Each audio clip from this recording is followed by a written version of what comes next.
Tonight's episode of Raw was the halfway point between WrestleMania 37 and WrestleMania Backlash. So this is usually when management starts filling up the card for the upcoming pay-per-view. After not appearing last week, Bobby Lashley returned to the red brand to address the WWE Universe and the man who will challenge him for the WWE Championship in 3 weeks, Drew McIntyre. Speaking of McIntyre, he teamed up with Braun Strowman for a rematch against Mason T-Bar after last week's bout saw the former Retribution members unmasked. WWE acted like it was a huge surprise to find out who was under the masks, but anyone with a memory better than a goldfish knew it was Dio Madden and Dominik Dijakovic the whole time. Let's take a look at everything that happened on tonight's show.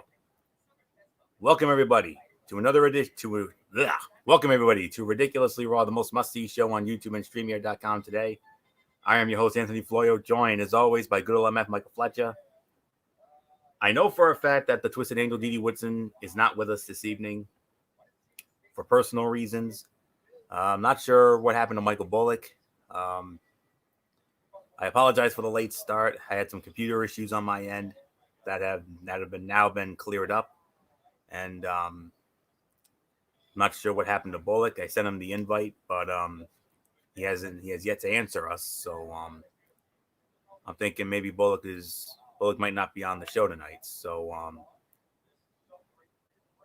but anyways, MF and I are going to take you through tonight's edition of Raw, and we'll also give you our thoughts on last night's Impact Wrestling Rebellion pay-per-view. So, started off. It was supposed to be the return match.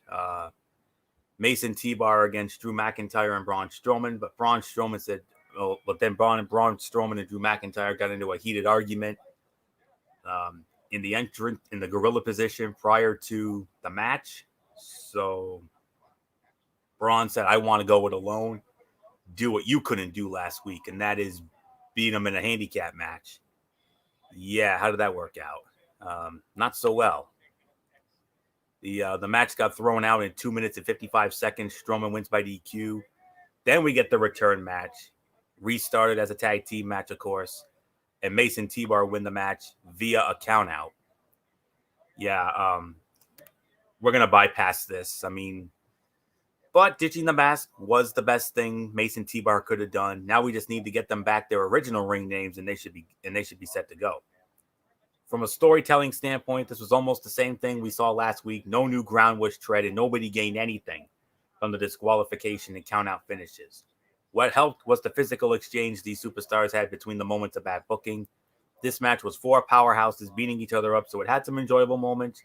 But this was not a good segment. But that is on the people booking everything, not the wrestlers. So we're gonna NA both of those. Then we had a 6-man tag team matchup. It was Damian Priest, Kofi Kingston, and Xavier Woods against Elias, Jackson Riker, and The Miz. And the babyface team wins the match in 16 minutes and 50 seconds. Yeah. Even though this was a very good match, I could probably give this about 3.5 stars for the effort. We all knew the feud with The Miz and Priest was going to continue, but this seems to confirm the feud with the New Day against Riker and Elias will also move forward. Raw's tag team division is thin right now, so it's a little surprising to see a non-title storyline when we haven't even seen AJ Styles and Omos since winning the titles at Mania. We also have the Viking Raiders possibly continuing a feud with Cedric Alexander and Sheldon Benjamin, so it's possible WWE is covering for one of the Raw tag champs being injured or sick. The wrestling itself was fine, if a little forgettable. WWE 6-man matches usually follow a few formulas, and this was definitely one of those times. Ultimately, this win will mean nothing, but at least the match had a few decent sequences and got plenty of time as well. So, 3.5 stars for this. So, MF, solid 6-man here to start the relevant parts of Raw. Yeah, 3.5 stars. It was a solid fight. I wish it could have been a lot more better, but there's really nothing more to that. So, Anthony, it's yours. Fair enough. Let's see. Next up, now this is interesting stuff here. all of a sudden, out of nowhere, Sonya Deville. Wait a minute. I thought this was Raw, not SmackDown. Sonya Deville shows up. She opens a door, and Charlotte Flair? What? Charlotte Flair was indefinitely suspended and fined $100,000 by Adam Pearce a week ago after what she did to referee Eddie Orango. No.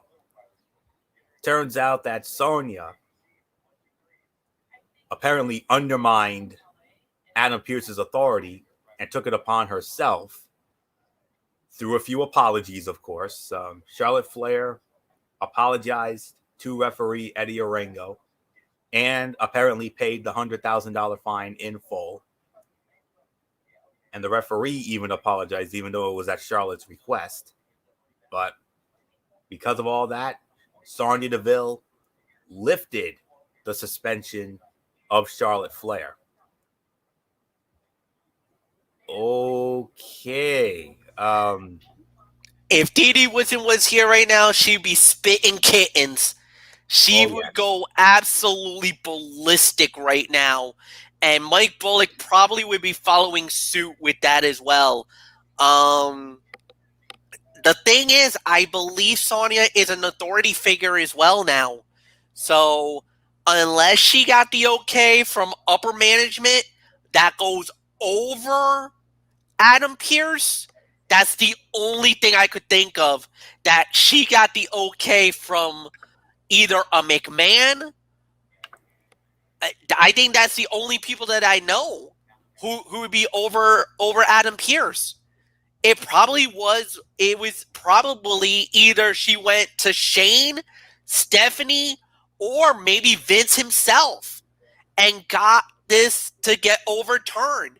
So, yeah, that's a big, big, big moment for Charlotte Flair to now get literally reinstated in the nick of time. So, I mean, it is a shocker. Her actions were absolutely reprehensible last week. She definitely deserved to be suspended indefinitely. But Sonya Deville, she must have wrangled did some wrangling, and she just got the queen back on Raw.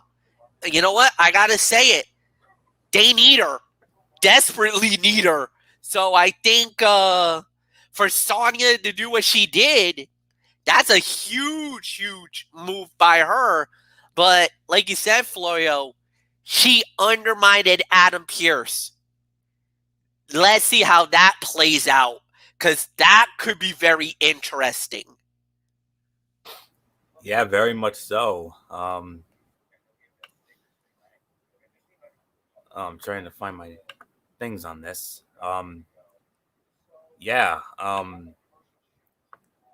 But my thought was, what was stopping Adam Pearce from announcing that it was his decision and the fine and the suspension stick? But on the bright side, I've enjoyed the Deville undermining Pearce thus far, and congratulations to Eddie Orango for being one of the few referees to actually have his name mentioned and acknowledged on television in recent years. So, but yeah, very interesting to say the very least. They then went backstage, and then Adam Pearce was, he was livid about the whole thing, as you could imagine. So that's all there is to it. And then from there, Sheamus, quote unquote, issuing another open challenge for the U.S. title. Same guy answered. It was Humberto Carrillo, but this time Humberto Carrillo actually gets the upper hand on Sheamus. So I think they're building towards a U.S. title match between these two, maybe on the future Raw, or maybe even at WrestleMania Backlash. I don't know. We'll see. But very interesting, and I definitely like it. I mean, great to see Carrillo back in the mix and already in the hunt for the U.S. title. But seeing as Sheamus just won the belt at WrestleMania, it doesn't seem likely it's going to end with a title switch. The segment didn't do much to move the storyline forward, but it did help Carrillo rebound a bit. after being demolished last week. It might be 50-50 booking, but at least to make sense in this situation. Maybe next week they'll probably have their first official match. Maybe a non-title match. And if Carrillo wins, then we'll have a championship committee moment.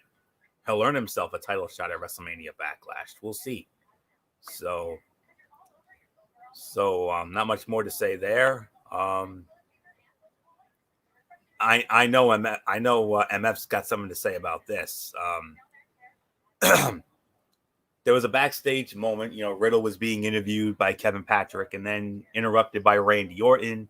We all thought Randy Orton was probably going to be spitting kittens and he was going to bring out the pitchforks and the tiki torches on Riddle. And I know MF would have loved to have seen that, but he says, hey, you almost earned my respect last week, but I'm willing to give this RK Bro thing a try. And sure enough, we got it. Riddle and Randy Orton against Cedric Alexander and Sheldon Benjamin. And look at this. RK Bro wins the match 5 minutes and 35 seconds.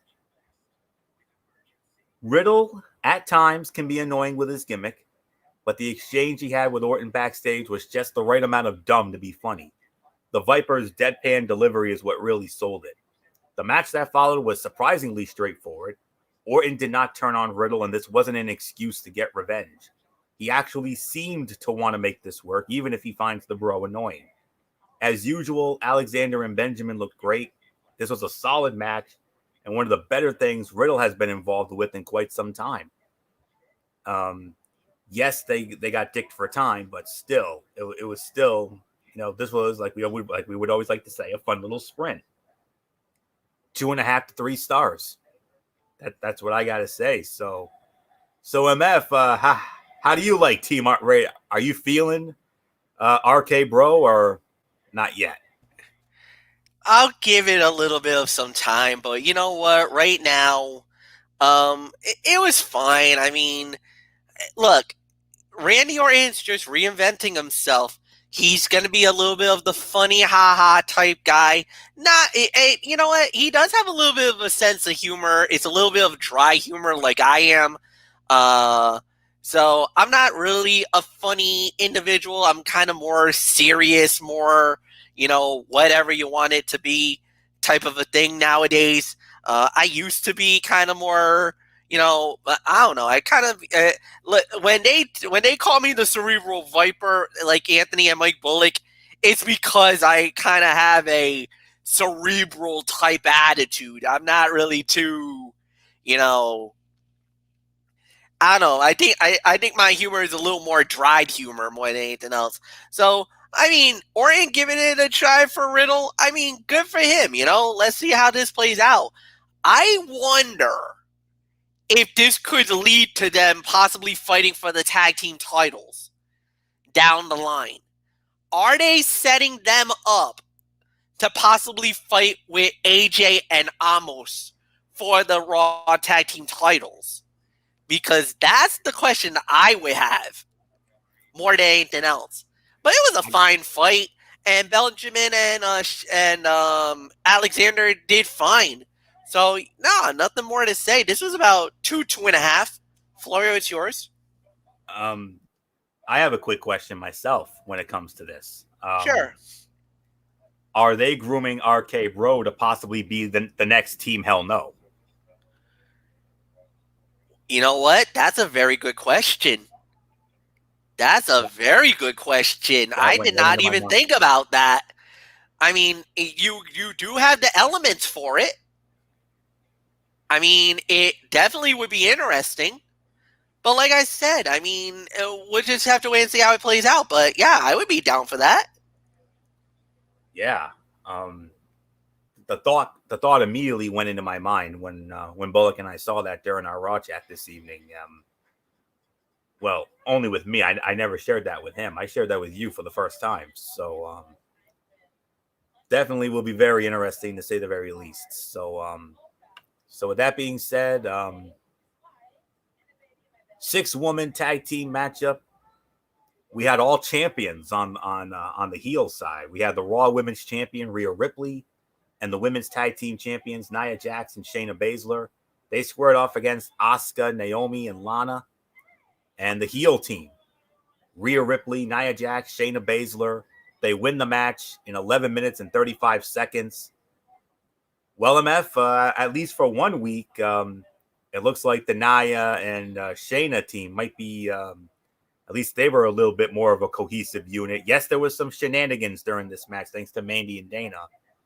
But we still ended up getting a very solid match with these 6 women. So MF, what do you make of this? A big win for the heel side. I mean, it's not often we see champions go over in non-title matches, let alone 6 woman man tag matches. But we actually got to see that here tonight. Very, very refreshing. So MF, your thoughts on the 6 woman tag, 11:35.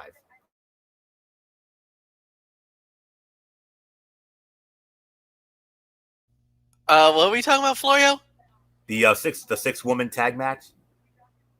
Oh, well, I mean, you could say whatever you want to say. I mean, it seemed all right. I mean, I don't really think that this is kind of one of those where I hate to say this, but I wasn't really following this one. Sorry, guys.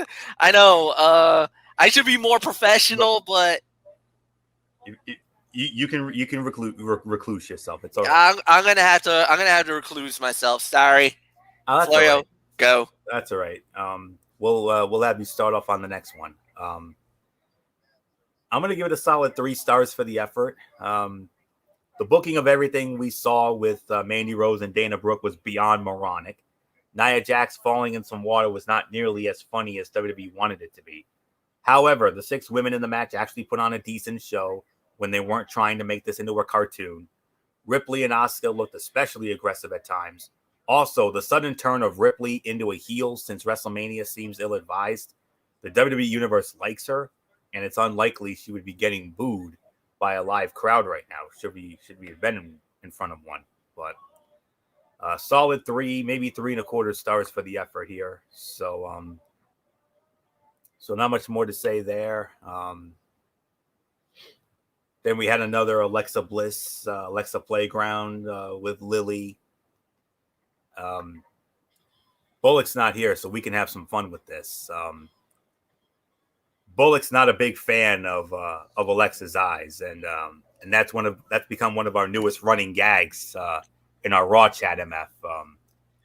Bullock does not like Alexa's eyes. He's not a fan of them. He gets a little spooked out by them. I mean, I think he's having some flashbacks to one of your old favorites, the legendary Michael Jackson Thriller video. Yes. Because we know I remember those the Panther eyes. I remember those. Look, I mean, it's unique. It's interesting. I really would like to see where this goes. Does that mean that Alexa Bliss has like a split personality? Is she like the lovable Alexa Bliss, and then the Lily could be like her alter ego? Is that what we're looking at here? maybe. If that's what we're looking at, where you got Firefly Bray and then you get the Fiend, could Alexa be, happy-go-lucky, sweet, innocent goddess Alexa Bliss? And then is Lily like that dark side of her, or her Fiend side? Now, if that comes out, I think we kind of saw a little glimpse of it. But if she turns into Lily and she goes into that kind of Fiend mode, you remember when she fought against Asuka, where when she hit that mode, she was unstoppable. She was about to destroy everything. At one time, we were thinking she was going to be the next Raw Women's Champion, and it never happened. You remember that? And the Women's Royal Rumble. And then Women's Royal Rumble, but before she got into kind of turning to Lily, that was when Rhea Ripley did the smart thing and tossed her out of the ring. Tossed her over the top and eliminated her. Just in the nick of time before she went into Fiend mode. Because if you notice she went into Fiend mode, I don't think she loses the Royal Rumble. I think she wins it all. So, so we'll wait and see how this plays out. I'm intrigued. I'm definitely want to see where this goes because I think a lot of people were confused after WrestleMania of what they were going to do with Alexa, but she's like one of the best things that's going on Monday Night Raw right now. No doubts in my mind. So, you can't lose her, Florio. No. You cannot lose her. Oh, no. Back to SmackDown. No, I would love to have her on SmackDown, but but right now, SmackDown we're holding it down pretty well right now. Our show's holding it down pretty well, so we don't really need an added boost, but, we'll see. So, Florio, it's yours. All right. Then we had a very interesting matchup here. This is a match that was made by Sonya Deville. And, well, guess what? For the first time, I believe, since last August at SummerSlam, Sonya Deville and Mandy Rose in the same vicinity. Mandy and Dana were obviously, funny, haha. They were laughing, after, what they did to Nia Jax. Sonya Deville, chastised them for it. And Sonya really took it out on her former partner and bestie. Because what did she do? She fed Mandy Rose to the queen, Charlotte Flair. And it led into the match. Charlotte Flair against Mandy Rose. No big surprise here. Charlotte Flair wins the match. 4 minutes and 20 seconds. And that, I know it's a short time, but you know what? I got to say it. It was a fun little sprint between these two. Imagine what they could have done with longer time. Yeah, but the thing is the outcome was never in doubt. Yes, it was a fun little sprint. Yes, it was a good match. I could give this about 2.5 to 3. Definitely. No doubt. Yeah. But the thing is that Sonya Deville and Charlotte Flair, that's becoming a partnership that we got to keep a closer eye on, guys. Is it possible that Sonya's lead is kind of helping Charlotte in everything that she's doing now? Does Charlotte have somebody in corporate in her back pocket? If that's the case, that is bad news for the women's division on Monday Night Raw. Because if Charlotte can start being that killer again, and Sonya's making moves left and right like a businesswoman, dude, this could be a power couple that they might run roughshod over Monday Night Raw, Florio. And watch out. Watch out. That's the key word for me on that one. So, no, this was a fun little sprint. Look, you could say that Rose kinda deserved the punishment that she got for what she did earlier in the night with Mandy and with how that played out with Nia. Yeah, I get it that Sonya chastised her for it because, hey, she's an authority figure now, so she's probably thinking, you got to be more professional than that. That's not funny. You got to be more professional. And then throws her to Charlotte Flair, and you're like, uh-oh. You already knew how that was going to end. So, yeah, I mean, there's really nothing more to add. So, Florio, it's yours.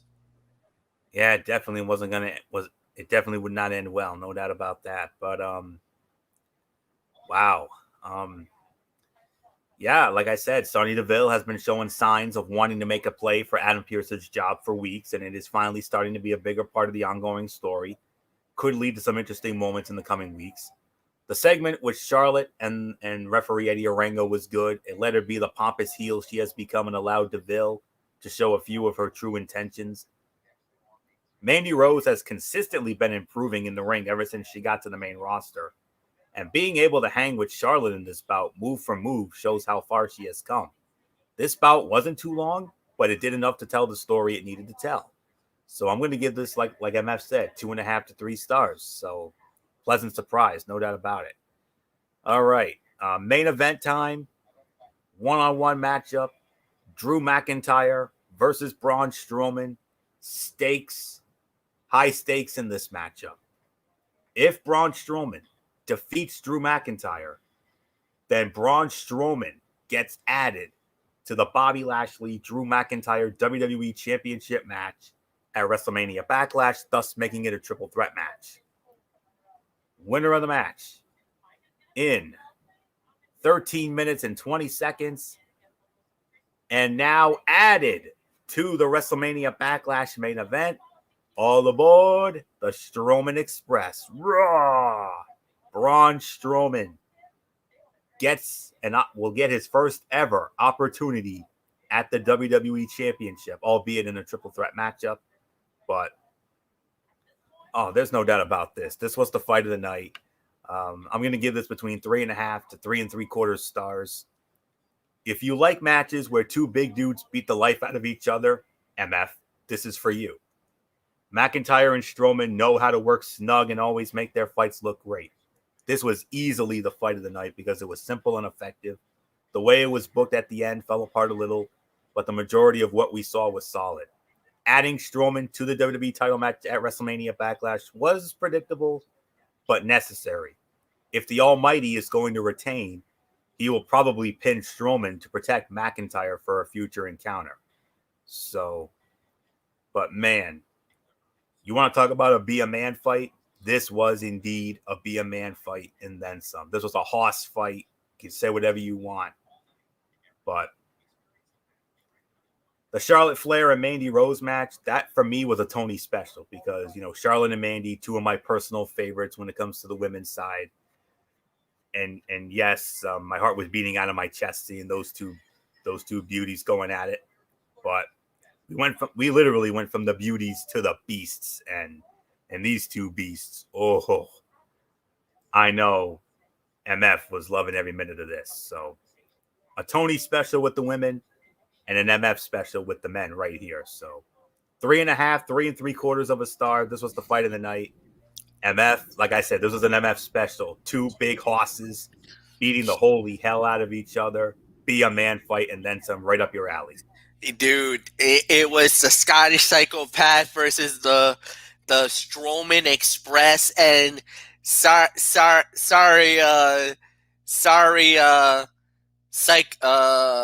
McIntyre, you got ran over. You got steamrolled tonight, and this was a hell of a fight. But you know what? Like you said, 3 3/4 for me. I'll give it that rating. This was an excellent main event. Great matchup, and like you said, Strowman now gets a shot at the richest prize in the industry. He gets his first ever shot at the World Wrestling Entertainment Heavyweight Championship of the world. I mean, it don't get no bigger than this for Strowman. They gave him a big payoff at WrestleMania by knocking off Shane McMahon. Now they give him an even bigger payoff. Now he gets to fight for the title. Yes, I know it's a triple threat, and I think a lot of people kind of believes that, they're gonna protect that this is probably the best avenue to do it, to protect Drew McIntyre, because they don't want him to take the loss. And, he already took a loss at WrestleMania. So they didn't want to give it 2 losses in a row to him.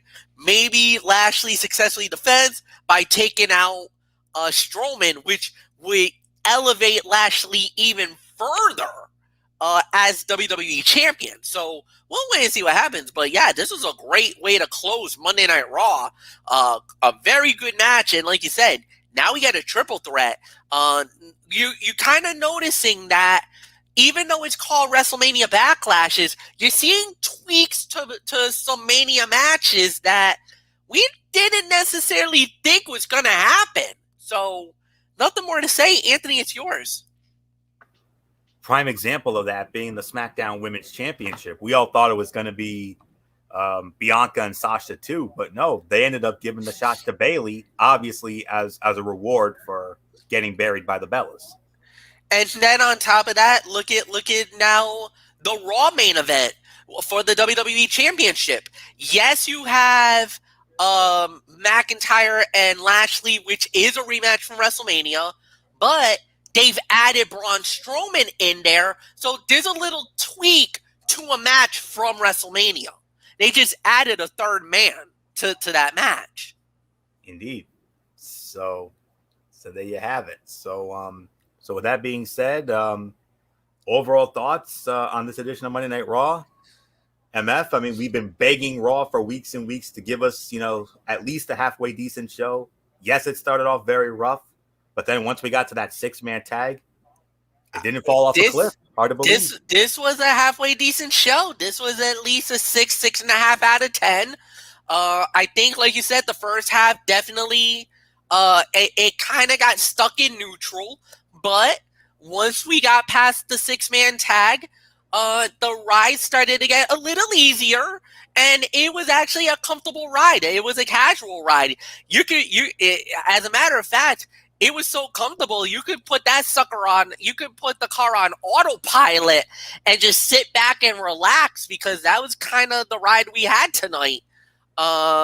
We didn't have to really go crazy. It wasn't, it was not the perfect show by any stretch of the imagination. Oh, no. But I will say that this was far better than the dumpster fire we had about a week ago. It was actually 10 times better than a week ago. And, this is something that you can build on. Minus the first half of Raw, if you can just take the momentum from the second half all the way to the end, build that off next week, you got yourself a promising proposition for Monday Night Raw. So this was all right. This was not bad. It's yours. Yeah, the previous 2 weeks were awful. Everybody knows that. 2 weeks ago was an absolute train wreck. Last week was a little better, not a whole lot. This time around, I'm going to meet MF in the middle here. I'm going to give it about 6.5 to 7 out of 10 for me.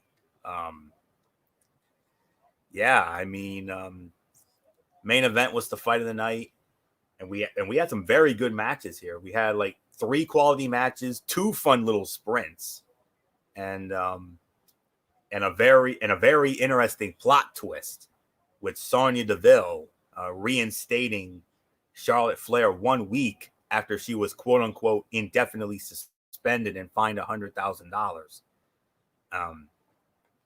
We saw, and of course, let me see, what else do I have? We talk about Raw being super long nowadays whenever we do these shows, but this one did not drag on as long as usual. I mean, the first probably about 45 to 50 minutes. I mean, those 2 throwaway matches with Strowman, McIntyre, T-Bar, and Mace, both of those fights were throwaways. Then we had that ridiculous Miz TV segment before the 6-man tag. But it was when we got to the 6-man tag match, that's when the show started to turn, and then everything got better. I mean, was there anything? Wouldn't say there was anything overly must-see on the show, but there wasn't anything completely awful either. Perfectly serviceable episode tonight, and one of the better ones in a while. But it's definitely a 6.5 out of 10. There is no question about that. So 6.5 teetering on 7. That's all I can say on that. So about time, Raw. Let's keep this thing going, because we can't let SmackDown whoop our ass every week, especially after what we saw this past Friday, and especially what's coming up on the pipeline this coming Friday. Oh my gosh. But anyways, with that being said, let's move on. A very special Tony's Take here. Last night, as we all know, it was the Impact Wrestling Rebellion pay-per-view live from the Skyway Studios in Nashville, Tennessee, exclusively on pay-per-view or for those of you who have the streaming capabilities, which I have because of my Roku Streaming Stick Plus, I was able to, get it through Fight TV, and yeah. So with that being said, just bear with me for a moment as I get my notes up here. We will, MF and I will share our thoughts on last night's event. So we started it off with the three-way match for the X Division Championship. The champion, Ace Austin, along with the big guy, Madman Fulton, defending the title against former champion TJP, and along with Josh Alexander. Winner of the match in 11 minutes and 16 seconds, and new X Division champion, the walking weapon, Josh Alexander, wins the title. Ace Austin, man, he was not like staying in and around the action, but I'll tell you what, this was a really hot opener that had a couple of sloppy moments, but all in all, kicked off the show in grand fashion. Josh deserves the win. I'm happy to see it. So, great way to start it off. 3.5 stars. I mean, not much more to say. My only nitpick was I kind of felt they got a little bit dicked for time, but hey, after what they gave us for that 11 minutes plus, definitely 3.5 stars. MF, if they had given these guys like say 20 or so minutes, this thing could have easily had given the legendary Unbreakable three-way a run for its money. It did, but the thing is that you got such a big card in with every other match that was coming in, you had to bring this in a little bit less than what it needed it to be. Yes, it's a 3.5 star fight. If they would have gone full Unbreakable three-way style, forget it. This would have been 5 stars. But the thing is that it was the first fight of the night. You still had a whole bunch of matches and the rest of the show ahead. So I actually don't have a problem. I don't feel like it got dicked for time, like you said, Florio. I actually think that they gave them appropriate time for this. So I actually don't have a qualm or a problem with time for this match. So I thought they for the necessary time that they did an excellent job with it. All right.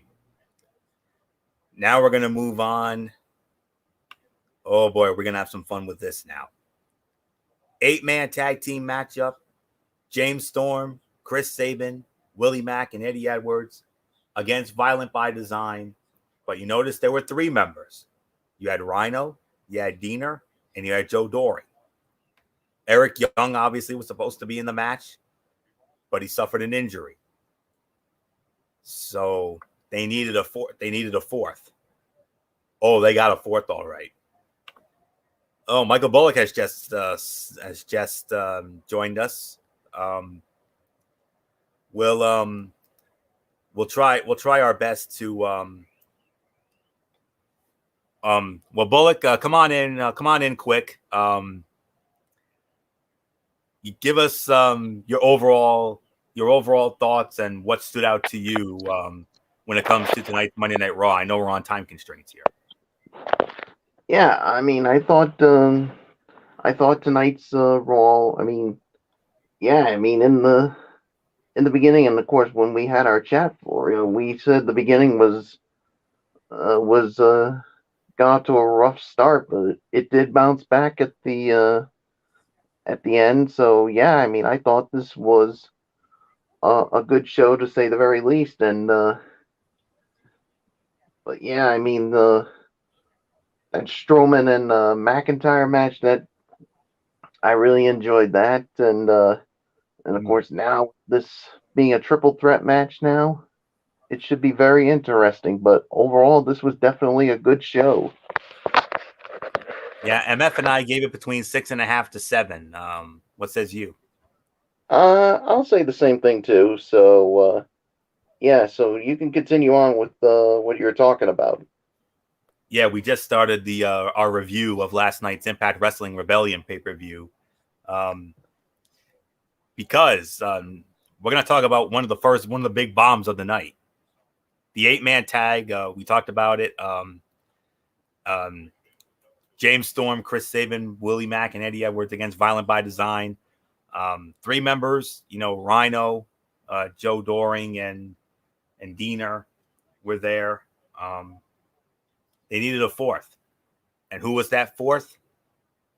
None other than former WWE superstar himself, Big Cass, who is now known as W. Morrissey, as that's a play on his real name.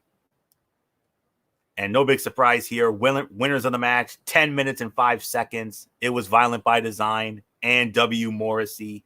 He's not a full-fledged member yet, but you never know. Maybe they add him. I don't know. We'll see. But W. Morrissey scores the winning fall, the Empire Elbow, and some other things. MF, I mean, how about it? Big Cass, W. Morrissey, whatever that other name he was using before. Big Cass is now in Impact Wrestling. What about it? That's a big deal. That's a huge deal. That's a big announcement. There was rumors that he was going to be there, and it was true. So there was some leaks that got out prior to the show that he was in near the arena, and that there was rumors that he was going to make his debut. I guess he's been doing some territorial wrestling shows that is affiliated with Impact Wrestling lately, with him and with actually Melina Perez as his manager. I think it was SWF is what they call it. That was a company that is actually an affiliate with Impact Wrestling, and he's been wrestling for them lately. And sure enough, he ended up showing up on the show. So, I mean, that's a big announcement, big deal. And yeah, this was a good fight. This was a good matchup. I could give this easily 3.5 stars. It was a good performance by everybody involved. Nice surprise, great outcome. Nothing more to say. Florio, it's yours. I'm not as high on it as you were, MF. I will give it a solid 3 stars, though. Nice to see Impact highlight Kaz on his debut for the company and give him the big moment post-match in the ring. There can be such a thing as too chaotic. This got really hectic to follow, but there were some fun spots. So a solid 3 stars for that effort. Then we had the Battle of the Best Friends, Brian Myers and Matt Cardona. Brian Myers actually wins the match, 9 minutes and 41 seconds. Now, there was a scary moment during the match, near the end of the match. Matt Cardona going for the Rough Rider there. Dislocated his kneecap, got dislocated, but it said, I heard an update saying that the kneecap was inserted back into its proper place. So, we're going to have to wait and see how long he's going to be gone for, if anything. But another 3 stars, a solid match, especially depending on whether the knee was legit. I think it was. I mean, he did look like he came down and actually bat on the knee, but they did the finish so hard to know for sure. But it worked well. And it was a legit injury because the thing is, the referee threw the X sign up. And MF, when the referee throws the X sign up, it's serious. X sign goes up. That's an automatic. That's a kayfabe injury. That means it was a legit injury. It definitely was. It definitely looked bad. But you know what? It's like a shoulder. If you can pop that sucker back into place, that's a better thing to do. It hurts like hell though. Because dislocating a kneecap or something like that, dude, that hurts, man. I don't know when that joint goes out of place and that shifts on you, boy, you are in some serious pain. It's a scary injury, but luckily it just was dislocated. They were able to pop it back into place, but just to pop it back into place is not fun either, man. You're still in some pain after that. But thank God, no probably no surgery needed. And I think that's the best news that Matt Cardona got. It could have been the match should have been a lot better, but the injury definitely hindered the match itself. Yeah, definitely. Moving on now to the Knockouts Tag Team Championship match. The champions, Fire and Flava, Kiera Hogan and Tasha Steelz, defending against Jordynne Grace and Rachel Ellering, accompanied by Jazz. Jazz, obviously, no longer a wrestler. Obviously, she'll probably be their manager now. It must have worked because the winners of the match, 9 minutes and 23 seconds, and new Knockouts Tag Team Champions, Jordynne Grace and Rachel Ellering win the titles. MF, for the second time on the night, history was made. Yes, indeed. And you know what? I think this was a pleasant surprise. I don't think a lot of people expected this outcome. I think some people were hoping for it. Jordynne Grace is an amazing wrestler. I followed her outside of the United States. She actually's wrestled in other organizations. She's done Women of Honor, Ring of Honor, and she's actually done, I believe she's done ICW, Insane Championship Wrestling, that's based out of Scotland, which is actually a WWE affiliate at one time. So she is a recognizable name outside of the United States. She's wrestled really well. And Rachel Ellering, I mean, she's wrestling royalty. She's the daughter of Paul Ellering, man. Mm-hmm. We know Legion of Doom, Road Warriors, and you could say Authors of Pain. You can add them to that list. So, she is in wrestling royalty. When you talk about Paul Ellering, he may not have been a great wrestler, but he's a goddamn great manager. Absolutely. One of the greatest of all time. Hall of Famer, by the way. Indeed. So no, man, this was awesome. It's a great moment. Jazz being a manager, dude. I gotta say it, man. Who the hell is gonna knock these two women off, especially in that division? Ooh, they could hold that belt as long as they want to. And they will. Jordynne Grace and Rachel Ellering are two proven wrestlers. They're really good. And now they got Jazz as their manager. Yeah, good luck trying to take those belts away from them. Absolutely. What's your rating? I'll give this 3. Yeah, 2.5 to 3 for me. It felt shorter than it was, and the pacing got a little repetitive, but this wasn't bad at all, and I like the title switch. So that's all there is to say on that. Congratulations, Jordynne Grace and Rachel Ellering, the new Knockouts Tag Team Champions. Last man standing matchup up next, Sammy Callahan versus Trey Miguel. Winner of the match, 15 minutes and 25 seconds.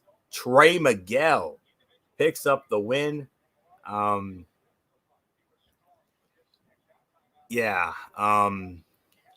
me see. What did I have? What did I have for notes on this? Just trying to find it here. The object of this entire feud was to show Miguel's passion, and this match reflected it. Callahan did any number of vicious, vile things to put his opponent down, but Miguel repeatedly fought back. He survived and advanced, answering the draw's creative violence with the will to fight. When the opportunity presented itself, he seized an opening and did just enough to win the bout. The resiliency he exhibited proved Callahan wrong, but the finish may not be enough to definitively end the rivalry. Callahan lost in a way that will allow him to come right back on Thursday night and claim Miguel got lucky. He will argue that sweat caused him to slip while trying to get back to his feet and that he was the real winner. Whether Impact holds that off for a big pay-per-view or books it for one of the television episodes between now and Slammiversary is the question. Either way, the match accomplished its goal, even if it fell just short of the show stealer status some expected, given the extraordinary storytelling that preceded it. 3.5 stars for me. So not much more to say. MF, Trey Miguel, biggest win of his career so far, beating Sammy Callahan in a last man standing match. Don't get no bigger than that for that young man. Well done. Good grief. 3.5 stars. I cannot believe Trey Miguel just won that. I was sure Sammy was going to win that. But for Trey Miguel to pull that off, pull that upset, man, good for him. Biggest win of his career, no doubt about it. There's really nothing more to add. Floyd, go. And MF, you start off on the next match, and it's only fitting because it's your boys, Finn Juice, David Finlay, Juice Robinson. First defense of the Impact World Tag Team Championship since winning them from the Good Brothers as part of the Impact Plus special sacrifice on March 13. This was the return match. Winners of the match, 10 minutes and 32 seconds. And still the Impact Wrestling World Tag Team Champions, Finn Juice, MF. I mean, you talk about you didn't think Trey Miguel could win the last man standing match. I really had some doubts about Finn Juice successfully defending, especially with that Good Brother idea I threw out on Friday night. But no, Finn Juice, somehow, some way, they did it again. They're still the champions, and I know you're very pleased about it. Dude, I was marking when you told me that they won. I was absolutely through the roof that they won. I actually ran back, got a chance. I think YouTube had it. Thank God before the copyright strike was coming, I was actually able to watch the fight, and I was thrilled. 3 stars for me. Big win for Finn Juice. But you know what? This is what this team is all about. David Finlay and Juice Robinson, they just know how to get the job done. They did it in New Japan. They've done it in New Japan. They're doing it now. Now you people know why Finn Juice is one of the best tag teams in the world today. Now, I would love to see them go after the Young Bucks in AEW or one of those teams in AEW now. You know that forbidden door has been broken open. I'm waiting for it to really break open and all the chaos to break out. And I guess no, I don't want to say anything yet. I think I'll wait for you to say it, Florio, because I know there was some bombs coming that Impact Wrestling had announced, especially for the Slammiversary show. I cannot believe what I was hearing coming from them. But, no, this was excellent, man. This was a hell of a fight. 3 stars for me, and I'm so freaking happy that Finn Juice won it. I wanted this one. Out of all the fights, this is the one I wanted, and I'm so glad that they won it. Yep. Oh, well documented, MF, that you are a big fan of this team, and I can see why. It was the first time seeing them for me, you know, when I saw the Sacrifice event. When I saw them win the titles, and then on this, I mean, yeah. 3 stars for me. I 100% agree. Good classic tag bout. Both teams played to their strengths, and we had both teams look great. Nothing to complain about here. Just very competent. So, not much more to say there. Moving on to the Knockouts Championship match. Tenille Dashwood challenging the virtuosa Deonna Purrazzo. Winner of the match in 9 minutes and 33 seconds. And still, the Knockouts champion, the virtuosa, Deonna Purrazzo. Purrazzo is the best women's champion in professional wrestling and consistently great between the ropes. She can work with a variety of opponents and deliver great matches because her style complements so many others. She can work a ground-based match or spar with strikers. When the situation calls for it, she can do sports entertainment thanks to the added element of Susan and Kimberly at ringside. We saw them get involved here, taking out Caleb and factoring heavily into the finish of the bout. It was right around that time that things fell off a little. The focus no longer on the competitors between the ropes. Prior to that, though, Purrazzo continued to showcase her excellence while Dashwood wrestled her best match of the past year. The Aussie was focused, proved she could trade holds and counters with the virtuosa, and may have won it had it not been for the interference. After a year of mediocre creative and a lack of direction, Dashwood reminded fans of the woman who was so instrumental in WWE's women's revolution during her time at NXT. Hopefully, it was enough to earn her some more TV time and a greater role on the show because there is a ton of in-ring excellence left in Dashwood, and the fans should get to enjoy it. Post-match, the return of Taylor Wilde gives an already loaded division more matches to book, stories to tell, and a fresh face to feature prominently. If she is even half as good as she once was, this era of Impact fans is in for a treat. So, That's all there is to say on this. Solid 3 stars for the effort. MF, Virtuosa escapes again, but it looks like we got another guest coming to the dinner table. Taylor Wilde, the beautiful blonde from Canada. She's back. Oh, boy. And oh boy, do we remember the days of Taylor Wilde. And I remember a certain someone who had a majorly crush on that baby girl back then. And it was you, Florio. You were, I mean, smitten was what I'm just putting that kindly when I meant smitten on that one. So for her to come back, I mean, that's great. I'm happy that she's coming back. But again, like you said, what is she going to look like in the ring? Has she really lost? I don't know. When she started out years ago, she was without a doubt one of the best in the game. Like, there's no debate. She was one of the top women in the world when she first started. She was a Knockouts champion. She was a tag champion as well.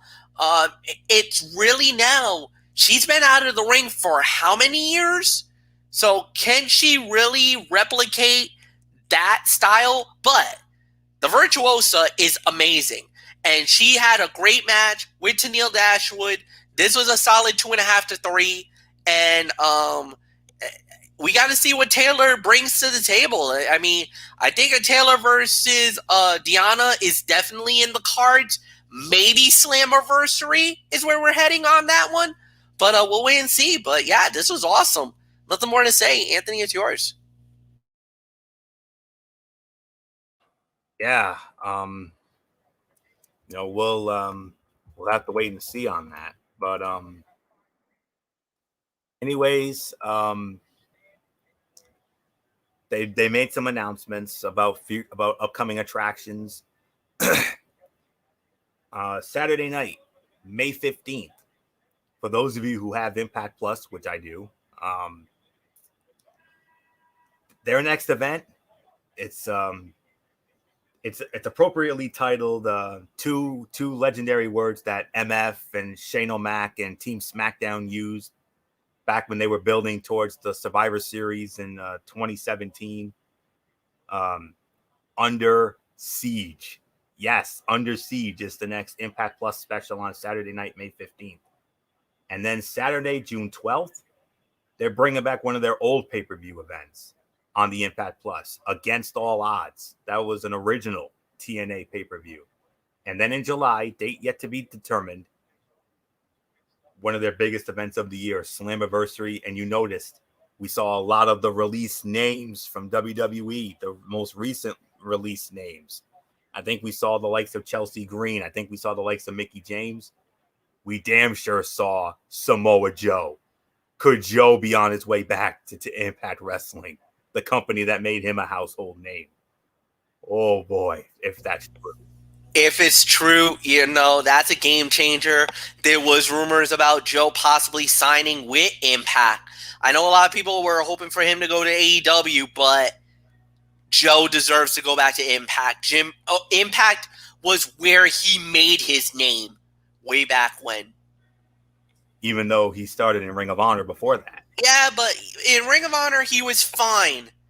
Impact was where he was made. Don't get me wrong. Ring of Honor was good, and he had a good career in Ring of Honor, but everybody knows him more as Impact Wrestling. X Division champion, World Heavyweight champion. Yep. And some great legendary matches, of course. When it comes to his resume, first and foremost, the Unbreakable Three-Way, obviously. And then the other, of course, the legendary matches he had with Kurt Angle. I mean, if you haven't seen those, you got to go out of your way to see those, man. Really. Main event of the evening, the most anticipated main event for Impact Wrestling in a long, long time. Title versus title. Unified. Impact Wrestling World Heavyweight Champion Rich Swann versus AEW World Heavyweight Champion Kenny by God Omega. And they didn't come alone. Kenny Omega, of course, with his entourage, Don Callis, and the Good Brothers, Luke Gallows and Carl Anderson.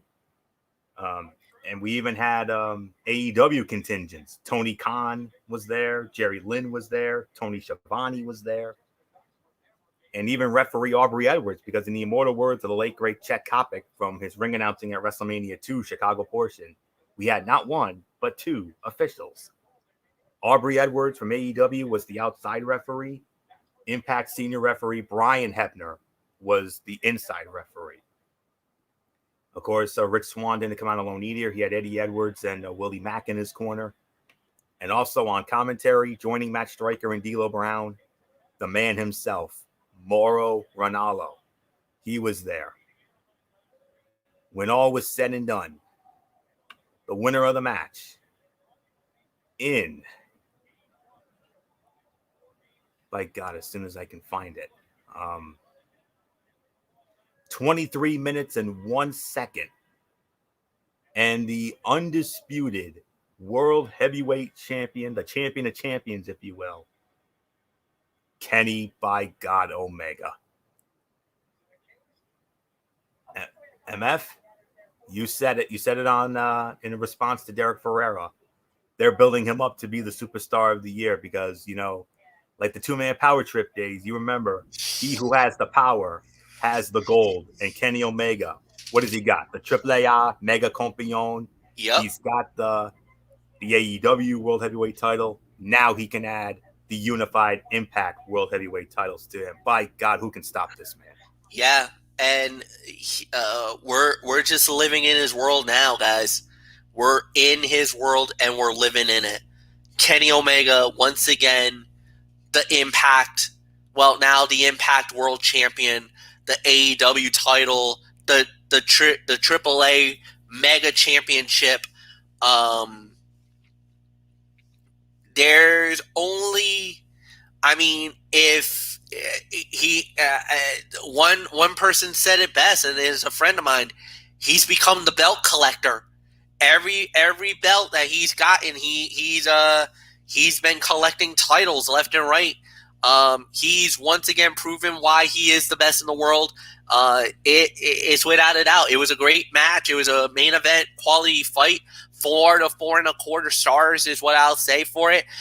Give credit to Rich Swann for fighting on a tremendous match and fighting for the honor of Impact Wrestling. He did a great job. He tried, and he gave Kenny everything in that match. It just wasn't enough.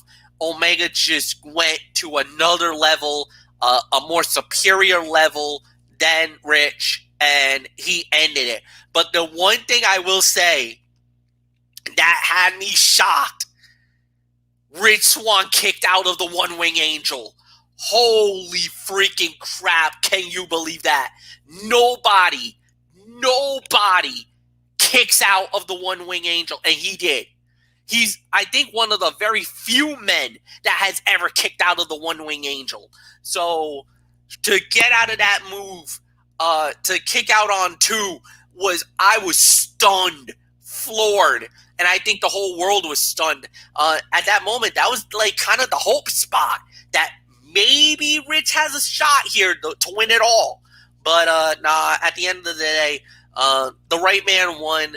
Omega deserves the moment. It was a great main event. Nothing more to say. Florio, it's yours. Yeah, 4.25 stars. It was the fight of the night. It was as good as I had hoped. The ending was surprisingly clean, and it also made Swann look tough as hell. It was the more predictable result, but that's also fine.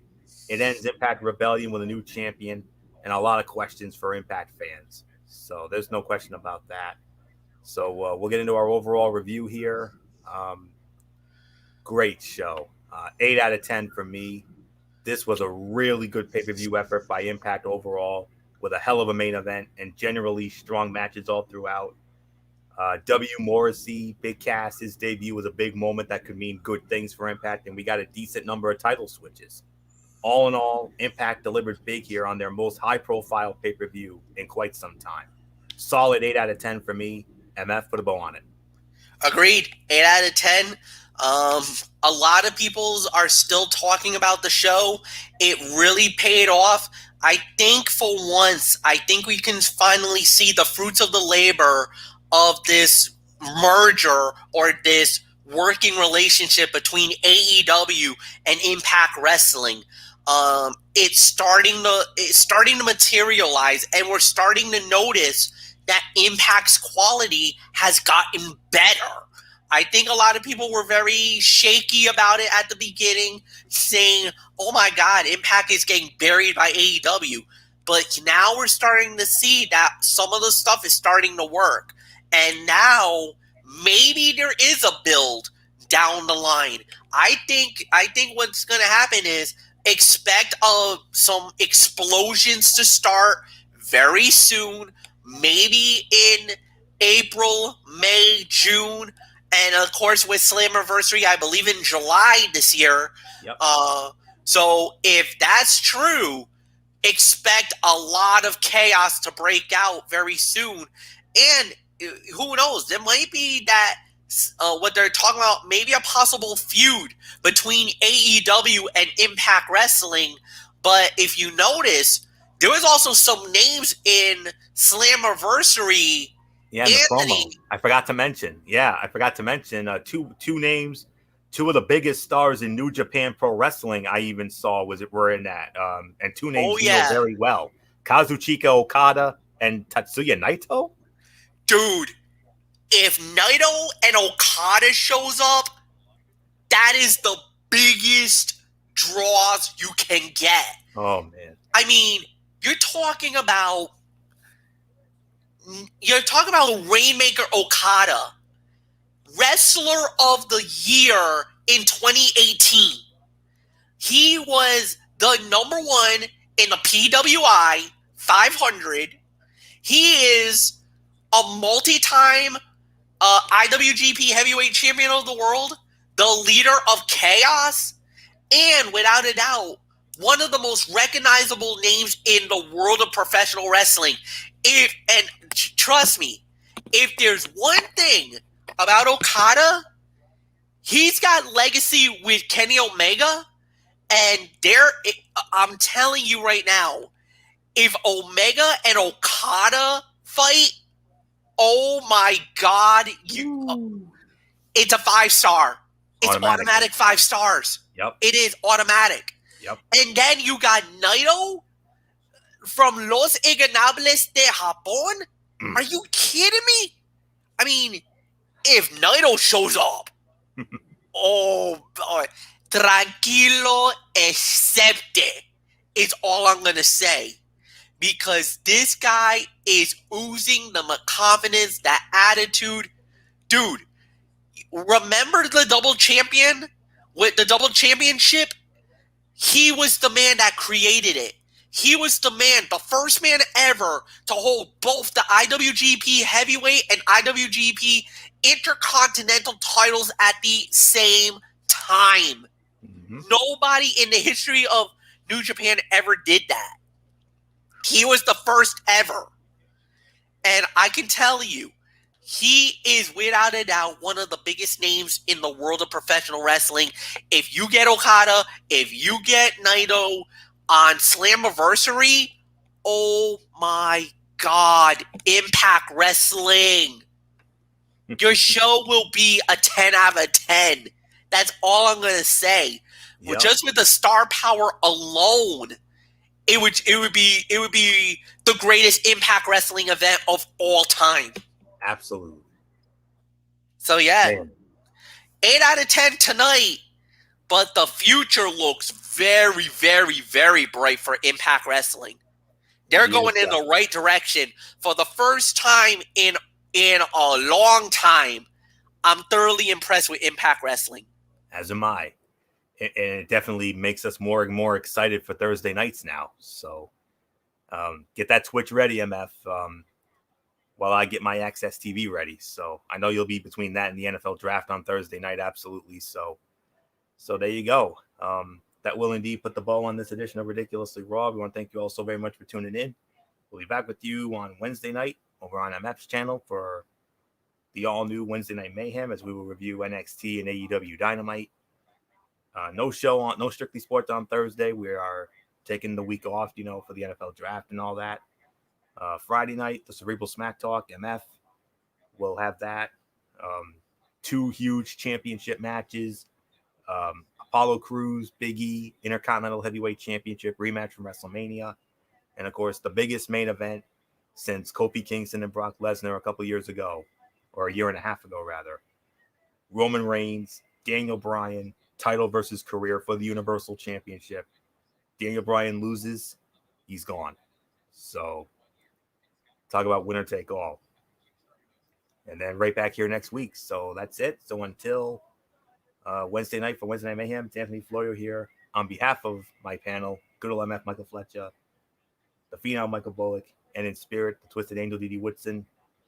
Hope all is well, Didi. Keeping you all in prayer. And, of course, the Yankee Messiah 401 Derek Ferrera. You know the routine, everybody. Thumbs up. Talk to you later. Yeah, throw the Fortune 4 style.